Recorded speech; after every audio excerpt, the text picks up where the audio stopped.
अपनी जिंदगी को खुशी से जियो, किसी भी बात की कोई परेशानी मत लो, अपने हालात से कभी मत डरो, हर जिंदगी के हर पल पल का मजा लेते हुए जिंदगी जियो। इस वीडियो में हम डर को पूरी तरह खत्म करने का रहस्य आपको बताएंगे, तो बिना देर किए चलिए उन कहानी की शुरुआत करते हैं। मन के सब डर काल्पनिक है। एक बार एक व्यक्ति गौतम बुद्ध के आश्रम में रहने आया। आश्रम की शांति में 2 दिन बीत जाने के बाद वह बुद्ध के पास जाता है और कहता है, बुद्ध, मेरे मन में कुछ प्रश्न उठ रहे हैं, मैं उनका उत्तर जानने के लिए यहाँ आया हूँ। बुद्ध ने कहा, पूछो, आपका प्रश्न क्या है? उस आदमी ने कहा, बुद्ध, मैं अपने जीवन से बिल्कुल भी खुश नहीं हूँ। दुखों और परेशानियों के पहाड़ ने मेरे जीवन को नर्क बना दिया है। मेरे जीवन में कुछ भी ठीक नहीं चल रहा है। मैं जानना चाहता हूँ कि मेरे साथ यह सब क्यों हो रहा है। मैं इतना बदकिस्मत क्यों हूँ? बुद्ध ने कहा, सबसे पहले तुम मुझे बताओ कि इसका कारण क्या है। आपके दुख के लिए वे कौन सी बातें हैं जिनके कारण आप इतने परेशान और चिंतित हो गए? बुद्ध के प्रश्न पर कुछ देर सोचने के बाद उस व्यक्ति ने कहा, यह कैसा प्रश्न है? मैंने आपसे एक प्रश्न पूछा और आप उत्तर देने के बजाय पूछ रहे हैं। बुद्ध उस व्यक्ति की बात सुनकर मुस्कुराए, यदि तुम अपने दुख का कारण नहीं जानते हो तो तुम मुझसे यह उम्मीद कैसे कर सकते हो कि मैं तुम्हारे दुख का कारण जान पाऊंगा? व्यक्ति ने कहा, बुद्ध, लेकिन लोग कहते हैं कि आप भगवान हैं, आप सब कुछ जानते हैं, आप लोगों के मन को पढ़ते हैं, तब आपको मेरे दुख का कारण पता चल जाएगा। बुद्ध हल्के से मुस्कुराए और गंभीर स्वर में बोले, तुम यह सोचकर गलती कर रहे हो कि कोई आएगा और तुम्हें तुम्हारी सभी समस्याओं से बाहर निकाल देगा, लेकिन ऐसा कभी नहीं होगा। केवल तुम ही हो जो तुम्हें तुम्हारी परेशानियों से बचा सकते हो। महसूस करें कि आपने आत्मज्ञान प्राप्त कर लिया है, तो आप अपनी समस्या का समाधान कर सकते हैं। मैं भी आपके जैसा हूँ, फर्क सिर्फ इतना है कि सब कुछ साफ है। जिस दिन आपके जीवन की सभी समस्याएं दूर हो जाएंगी, उसी दिन से आपकी भी समस्या के लिए बुद्ध के पास जाने की जरूरत नहीं पड़ेगी। बुद्ध ने उस व्यक्ति से पूछा, क्या तुमने कभी किसी फूल को ध्यान से देखा है? यह सुनकर वह व्यक्ति आश्चर्यचकित हो गया और बोला, बुद्ध, फूल तो एक साधारण सी चीज है, इसे तो सभी ने देखा है। बुद्ध ने कहा, फूल एक कली है, सुबह अंधेरा होता है, दिन के उजाले में फूल बन जाता है, शाम को मुरझा जाता है। यदि फूल केवल इसी बात की चिंता करता है तो शाम तक उसे मुरझाकर गिरना ही पड़ता है, वह कभी खिल नहीं पाएगा। इस तरह अगर आप केवल अपने दुखों के बारे में ही सोचेंगे तो आप कभी खुश नहीं रह पाएंगे। इसलिए मैं आपको बताना चाहता हूँ कि आपके जीवन में अभी भी बहुत सी चीजें हैं जिनके बारे में अगर आप बारीकी से देखें तो आप अभी भी खुश हो सकते हैं। आप उनके बारे में सोचकर मुस्कुरा सकते हैं, आप अंदर से खुश हो सकते हैं। आप अपने जीवन की कमजोरी के बजाय अपने जीवन के सर्वश्रेष्ठ पर ध्यान केंद्रित करें। यदि आप अपने जीवन में खुशी चाहते हैं तो आपको इस शाश्वत नियम का पालन करना होगा, अच्छे पर ध्यान देना होगा और जीवन में सकारात्मक चीजें। मैं तुम्हें सिर्फ रास्ता दिखा सकता हूँ, मैं तुम्हें दिखा सकता हूँ कि उस रास्ते पर कैसे चलना है, लेकिन तुम्हें उस रास्ते पर चलना होगा। बुद्ध के ऐसे शब्द सुनकर वह आदमी कुछ देर तक शांत बैठा रहा। फिर उसने कुछ सोचा और कहा, लेकिन बुद्ध, मैं चलता हूँ, एक बात समझ नहीं आ रही, क्या मेरा पूरा जीवन एक ही तरीके से हल हो सकता है? बुद्ध ने बहुत धीरे से उत्तर देना शुरू किया, मान लीजिए कि कोई भविष्यवक्ता आपको बताता है कि आज शाम तक आपकी मृत्यु निश्चित है। यह जानकर आपको उन बातों की चिंता होगी जिनके बारे में आप अभी चिंता कर रहे थे।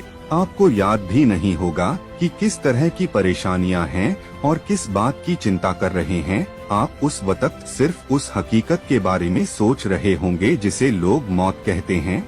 अचानक आपको एहसास होगा कि जिन छोटी छोटी चीजों को आप उसकी सबसे बड़ी परेशानियां कहते थे, वह कुछ भी नहीं। अचानक आपको लगेगा कि चिंता करना बेकार है, आज शाम तक मैं दुनिया छोड़ने वाला हूँ। और आप पाएंगे कि आपके पूरे जीवन के वे क्षण व्यर्थ हो गए जो आपने चिंता, ईर्ष्या और व्यर्थ कष्ट में बिताए होंगे। लोग बोलते तो हैं, लेकिन अंदर से कभी स्वीकार नहीं करते कि एक दिन उन्हें भी इस दुनिया से जाना है। उनकी इच्छाएं इतनी प्रबल होती हैं कि वे खुद को अमर मानते हैं। सुख और दुख दोनों ही स्थायी नहीं हैं। यह हमारे कायों और विचारों से निर्मित होते हैं। वह आदमी जो बुद्ध की बातें सुन रहा था, टोकते हुए बोला, तो आपके कहने का मतलब यह है कि मैं हमेशा सोचता हूँ कि मैं मरने वाला हूँ। क्या यह सोच मेरी सभी समस्याओं का समाधान कर देगी? नहीं, ऐसा कभी मत सोचिए। आपको बस यह स्वीकार करना होगा कि दुनिया में मेरी उपस्थिति अनिश्चित है। मैं जब तक यहाँ हूँ, एक खुशहाल जीवन जीऊंगा। आपके जीवन में जो भी अच्छी चीजें हो रही हैं, उनके साथ जिएं। वह तुम्हें आंतरिक खुशी और शांति देगी। अपना दिमाग ठीक करो और धीरे धीरे तुम्हारे जीवन की सभी समस्याएं समाप्त हो जाएंगी। व्यक्ति के जीवन के अधिकतर दुख उसकी इच्छा से ही उत्पन्न होते हैं। इसलिए आप अपने मन पर नियंत्रण रखें। यदि आप अपने मन का इलाज एक बच्चे के मन की तरह कर सकते हैं, तो आपको आंतरिक शांति महसूस होगी। उस व्यक्ति ने कहा कि आपने मन को नियंत्रित करने की बात कही। आप चंचल मन को कैसे नियंत्रित कर सकते हैं? बुद्ध ने कहा कि सबसे पहले तुम्हें सुख और दुख के बीच अंतर समझना होगा। आपको सबसे पहले यह जानना होगा कि आपके लिए खुशी और दुख का क्या मतलब है। इसके बाद अभ्यास के द्वारा अपने मन को इस प्रकार तैयार करना है कि आप न तो खुशी के मौके पर ज्यादा खुश हों और न ही दुखी होने पर ज्यादा दुखी हों। आपको खुद को पूरी तरह से मध्य में रखने का प्रयास करना होगा, जिसे मैं मध्यम मार्ग कहता हूँ।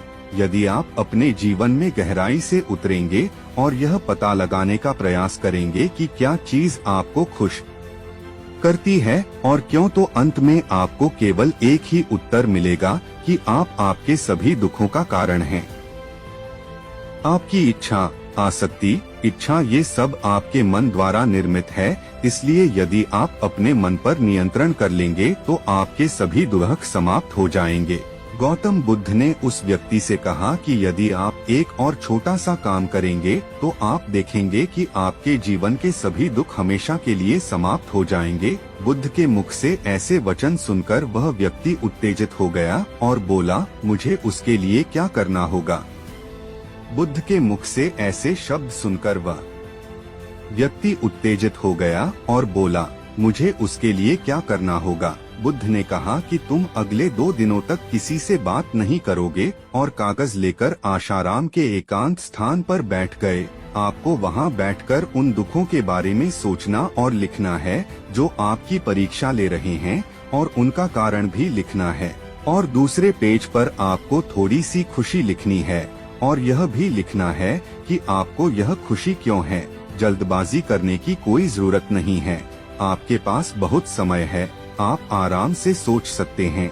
जाओ और सोचो और आराम से लिखो। उस आदमी ने बुद्ध को प्रणाम किया और आश्रम के कोने में बैठ गया। 2 दिन बाद वह कुछ लेकर बुद्ध के पास वापस आया। उसके हाथ में कागजात। उसे देखकर बुद्ध ने कहा, सबसे पहले तुम कागज से अपना दुख पढ़कर सुनाओ। व्यक्ति ने सबसे पहले अखबार पढ़ना शुरू किया। मेरे परिवार के सदस्य अमीर हैं, लेकिन मैं गरीब हूँ और काम करता हूँ। मैं अपने काम में अमीर नहीं हूँ और मैं अपने काम में सहज हूँ और मेरी तुलना दूसरों से की जाती है। व्यक्ति ने आगे पढ़ना शुरू किया। दूसरा, मेरे पड़ोस में बहुत से लोगों ने बचत की है, लेकिन मेरे पास बचत के नाम पर कुछ भी नहीं है। इसका पहला कारण यह है कि मैं काम कम जानता हूँ, लेकिन खर्च बहुत करता हूँ। आज मेरे पास बचत के नाम पर कुछ भी नहीं है। मेरी पत्नी काफी समय से बीमार है और उसकी बीमारी का कारण मैं हूँ। मेरी लापरवाही के कारण मैं उसे कभी किसी डॉक्टर के पास नहीं ले गया। मैंने इसे भाग्य पर छोड़ दिया। शायद यह मेरी अपमानजनक इच्छा थी कि अगर मैं बीमारी से मर जाऊं तो मैं एक खूबसूरत महिला से शादी करूंगा।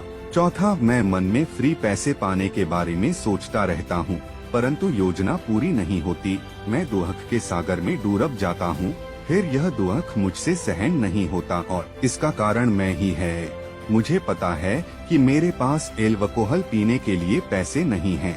फिर भी मैं इसे पीता हूँ। मैं अपना दिन खुशी से जीता हूँ, लेकिन ऐसा करने में सक्षम नहीं होने पर देखता रहता हूँ। बुद्ध, ये मेरे जीवन के सबसे बड़े दुख हैं। और गहराई से सोचने के बाद मैंने पाया कि कई उनमें से मेरे कायों और मेरे विचारों के कारण हुआ। ये सुनने के बाद आपने मुझे खुशी का पेपर पढ़कर सुनाया। पिछले 2 दिनों में मैंने जो कुछ भी महसूस किया वैसा मैंने अपने जीवन में कहीं भी अनुभव नहीं किया। पिछले 2 दिनों में मुझे एहसास हुआ कि वास्तविक शांति और आनंद कितना महान है, और मैं इसका अनुभव करके बहुत खुश हूँ। मेरी खुशी के कारणों की सूची बहुत लंबी है। इसे पढ़ने और समझने में बहुत समय लगेगा। उस व्यक्ति के मुंह से ऐसी बातें सुनकर वह व्यक्ति मुस्कुराया और बोला, सिर्फ आपके लिए ही नहीं बल्कि हम सभी के लिए कारण एक ही है। वह व्यक्ति अपना बहुत सारा समय बर्बाद करता है। आप दुख का कारण ढूंढने में लगे हैं। हमारा जीवन भी एक तरह से सुख, शांति और आनंद की तिजोरी है। बुद्ध ने उस व्यक्ति से कहा कि खुशी के सभी कारणों को साझा करने की जरूरत नहीं है, तुम उनमें से कुछ का पाठ कर सकते हो। वह व्यक्ति बड़ी मुस्कुराहट के साथ पढ़ने लगा, पहली खुशी क्योंकि मैं जीवित हूँ और दुनिया में रह रहा हूँ और मैं स्वस्थ हूँ। मेरे माता पिता, एक पत्नी और 2 बच्चे हैं। ऐसे ही मेरे पिता के पास कई अनमोल खजाने हैं, जैसे मेरे माता पिता का प्यार, मेरी पत्नी का प्यार, मेरे बच्चों का प्यार और एक पिता की खुशी। दूसरा कारण यह है कि मैं कड़ी मेहनत कर सकता हूँ, मैं कोई भी काम कर सकता हूँ। आपकी आय में कोई बाधा नहीं आ सकती और आप अपने परिवार की सभी जरूरतों को पूरा कर सकते हैं। मुझे खुशी है कि मैं एक खुशहाल परिवार बना सकता हूँ। मैं अपनी तुलना अपने भाइयों, अपने पड़ोसियों से करता हूँ और आपने कृपा करके मुझे मानवता वाला इंसान बनाया है। सभी बुरी आदतों को छोड़कर आप सुखी और खुशहाल जीवन जी सकते हैं। और मेरे लिए सबसे बड़ी खुशी और सौभाग्य की बात यह है कि मुझे एक जगह मिल जाए, और जब तक मैं इस दुनिया में हूँ हमारी इच्छा और आसक्ति ही सभी दुखों का कारण है। मैं खुद को जानने की पूरी कोशिश करूँगा, और मैंने कभी नहीं किया। जीवित रहे। अब आप अपने परिवार के पास रह सकते हैं। यह जीवन सबके साथ है। आपके जीवन में कोई भी परेशानी आपको घेरने की कोशिश कर सकती है। जीवन अपने आप से कहने के लिए बहुत छोटा है, और इस जीवन में आप चिंताओं और दुखों को खुद पर हावी नहीं होने देंगे। शांति से बैठकर उस दुख का कारण जानने का प्रयास करें, और यदि मिल जाए तो उसे नष्ट कर दें। इस तरह आप मानसिक शांति और कभी न खत्म होने वाली खुशी पा सकते हैं। दोस्तों, आशा करता हूँ कि आपको इस कहानी से बहुत कुछ सीखने को मिला होगा। इस कहानी में बस इतना ही। मिलते हैं अगली कहानी में। जब तक अपना ख्याल रखिएगा। धन्यवाद।